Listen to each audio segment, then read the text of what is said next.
وعلیکم السلام ورحمۃ اللہ وبرکاتہ۔ اللہ رب العالمین خیر و عافیت میں رکھے۔ سوال بڑا ہی اہم ہے اور وہ یہ کہ ایک خاتون کی شادی ایسے گھرانے میں ہوئی جو قبر پرست ہے۔ شادی کے 2-3 دنوں کے بعد اس خاتون کے سسرال والے کسی قبر پہ لے گئے اور زبردستی قبر پہ ہاتھ رکھوایا۔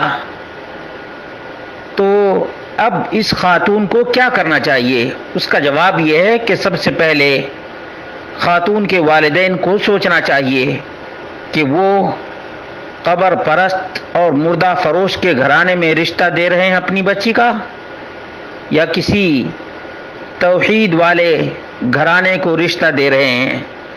اصل توحید ہی وہ سب سے بڑا سرمایہ اور سب سے بڑی دولت ہے اور سب سے بڑی علامت اور نشانی ہے، جس سے ایک مومن اور ایک مشرک، ایک مومن اور ایک کافر، اور ایک مومن اور ایک ملحد، ایک مومن اور زندیق، ایک مومن اور دہریہ میں فرق کیا جاتا ہے۔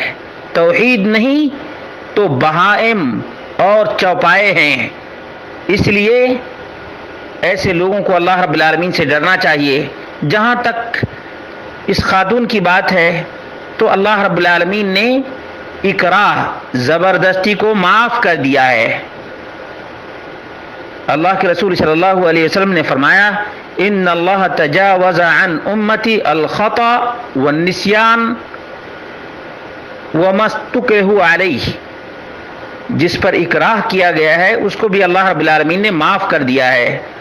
اور چونکہ اس خاتون کا دل توحید پر مطمئن ہے، زبردستی مردے کی پوجا کروانے کے لیے ہاتھ رکھوایا گیا ہے تو اس پر کوئی گناہ نہیں ہے، لیکن اس خاتون کے اوپر بڑی ذمہ داری ہے۔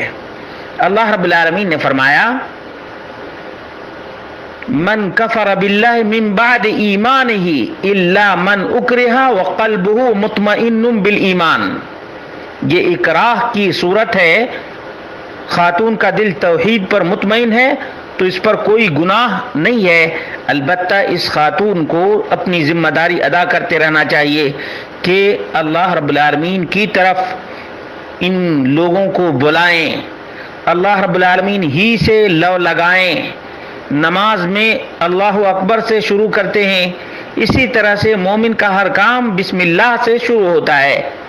تو جب بسم اللہ ہی سے سب کام شروع ہوتا ہے تو دعا کیوں نہیں اللہ رب العالمین سے ڈائریکٹ مانگتے؟ خاص طور سے جو مسنون دعائیں ہیں ان دعاؤں کو سکھانے کی یہ خاتون کوشش کرے تاکہ ان لوگوں کو دھیرے دھیرے معلوم ہو کہ توحید کیا ہے اور مردہ فروشی اور مردہ پرستی کیا ہے۔ بہرحال اللہ رب العالمین سے دعا کرتے ہیں کہ اللہ رب العالمین اس خاتون کے ذریعے سے اس پورے گھرانے کو توحید کی دولت نصیب فرمائے، جو ہمارا سب سے بڑا سرمایہ ہے اور سب سے بڑا امتیاز بھی ہے۔ اسی سے تو کفار 33 کروڑ دیوی اور دیوتا کے پجاری الگ اور ایک رب کی عبادت اور بندگی کرنے والا الگ ہو جاتا ہے۔ یہ ہماری پہچان، ہماری نشانی اور ہماری زندگی کا سرمایہ ہے۔